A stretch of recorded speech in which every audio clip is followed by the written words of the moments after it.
afternoon, everyone. It's so good to see each and every one of you here today. My name is Jessie Abraham, and I am a proud member of the Jane Addams Senior Caucus Social Justice Locksmiths.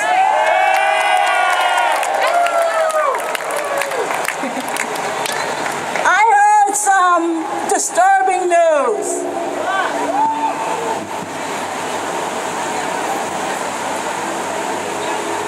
I have heard news that there is a lock in Chicago that is jammed.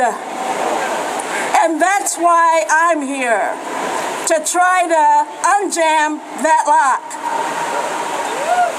Hi, my name is Emily Bird, and I am also a member of the Jane Addams Senior Caucus Social Justice Locksmiths. We are here today because there is a crisis in our city that locks people out. The current administration of the city has put up barriers that keep people away from affordable housing, vouchers for housing, and a fair minimum wage. We need to work together to unlock this crisis. We are all being locked out of affordable housing and decent paying good jobs that all Chicagoans deserve. And it isn't just seniors, such as myself. We are all here to demand a change, and we're joined by allies from all across the city of Chicago. Action Now, Brighton Park Neighborhood Council, Chicago Coalition for the Homeless, Grassroots Collaborative, Fight for 15, Eugenia Burns Hope Center, Illinois Hunger Coalition, Jobs with Justice, Kenwood Oakland Community Organization, Logan Square Neighborhood Association, Metropolitan Tenants Organization, One Northside, People for Community Recovery, Southside Together Organizing for Power, and SEIU Healthcare Illinois and Indiana. Thank you all for being here. As a senior, I have seen many decades in Chicago, and there has always been poverty in the city, unfortunately, but I have never seen poverty of the magnitude that we have now, nor the discrepancy between the very wealthy and those living in poverty. We are here with all our allies today because we want to take action to right these wrongs, not only for ourselves, but our children, our grandchildren, and future generations to come. As communities, we have come together to pass 2 ordinances that would dramatically change the way that we live. Keeping the promise for CHA accountability and a $15 minimum wage for all Chicago workers. These 2 ordinances are currently stuck in committees in the City Council. Every single day that our mayor and the City Council do not take action to pass these 2 ordinances is a day that we will continue to live and work in a Chicago where we are locked out.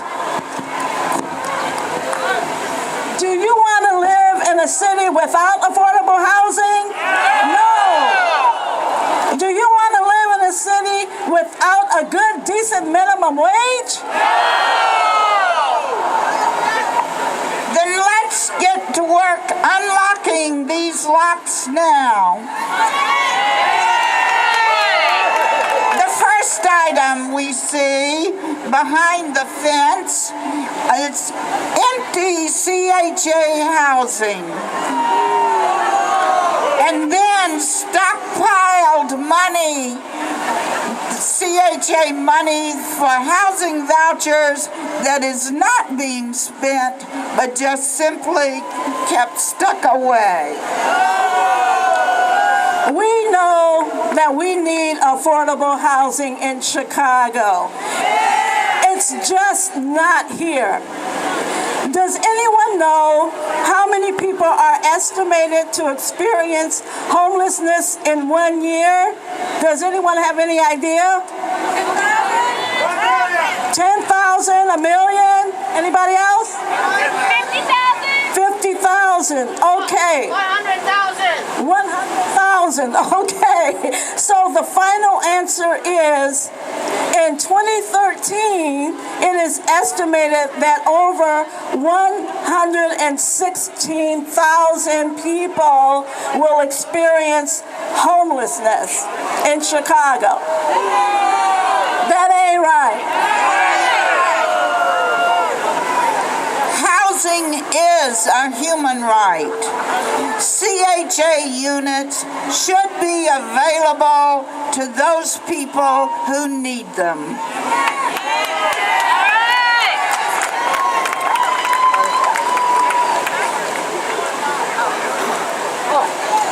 So now we have a person here, and looks like you got a lot of money around you.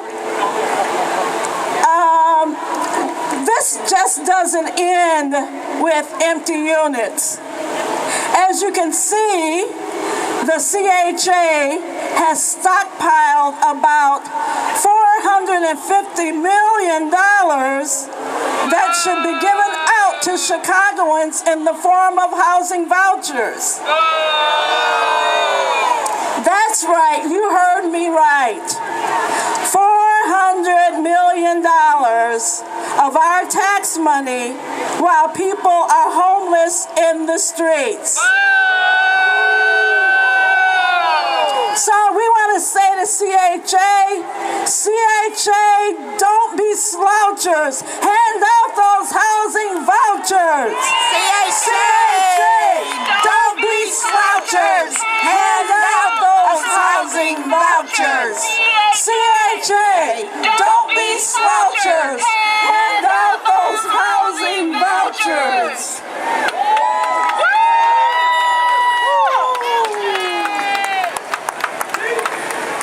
So we actually have someone here today that I'm going to introduce. Yosef is going to tell you about his experience. Shatara is going to come. Good afternoon. Good afternoon. My name is Joseph Lipkovsky, and I am a member of Jane Addams Senior Caucus. I was a refugee from Ukraine, and now I am citizen of America. My family came to America 18 years ago. Story of my family lies on the stories many immigrants' families. When we first moved here, we lived in an apartment that was expensive. Being able to move into affordable housing made our life better. During my time in Chicago, things for people have changed for the worse. Food prices are higher, rent prices are higher, but the minimum wage has not changed very much. People cannot pay for the things they need. Many people work 2 or 3 jobs and are still having a hard time paying their rent. That ain't right. Over the years, things have gotten worse at the Chicago Housing Authority too. CHA has money for vouchers that they are not giving to people who need affordable housing. Now is the time to change. We need to pass the Keeping the Promise ordinance and raise the minimum wage to $15 an hour, like they have done in other cities. This will improve living conditions for thousands of people in Chicago. This will be really change. Thank you.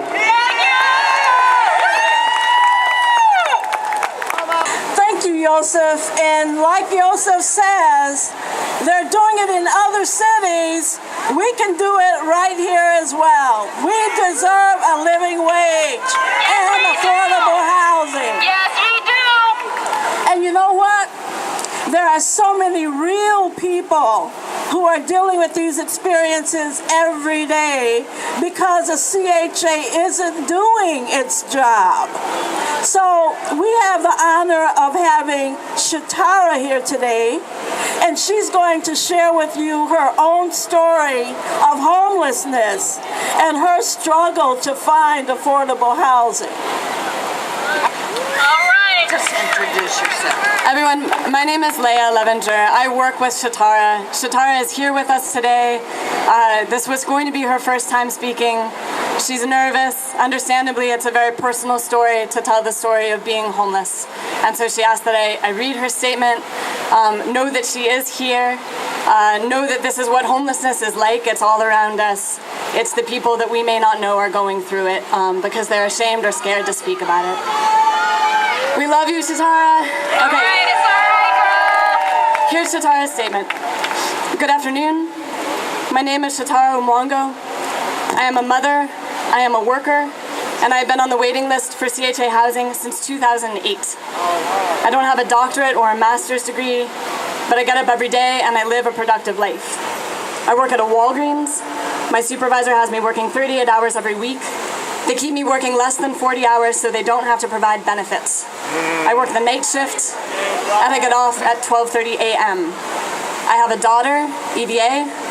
Her name is EVA. She's 7 years old. When I get off work, I pick up my daughter from a family member's house, and by the time we get to the place we stay now, it's often 3:45 a.m. My daughter basically sleeps on the road.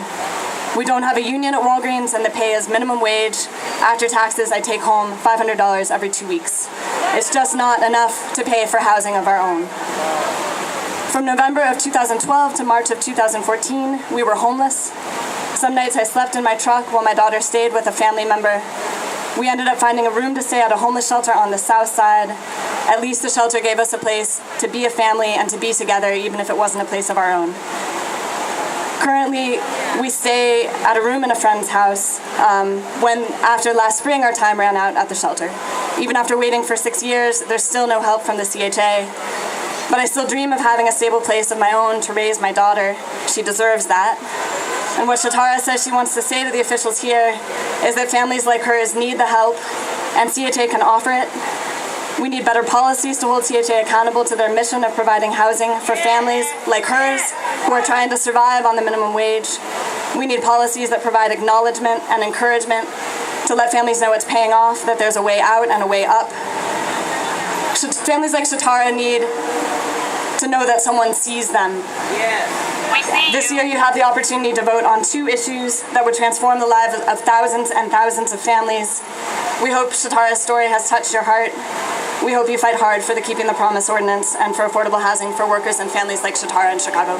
Thank you, guys. Well, Shatara, wherever you are, just know that your story touched my heart, and I know that it touched the hearts of everyone here. Yes, it did. So I have a question. question for you. Do hardworking people like Shatara deserve to have a stable home?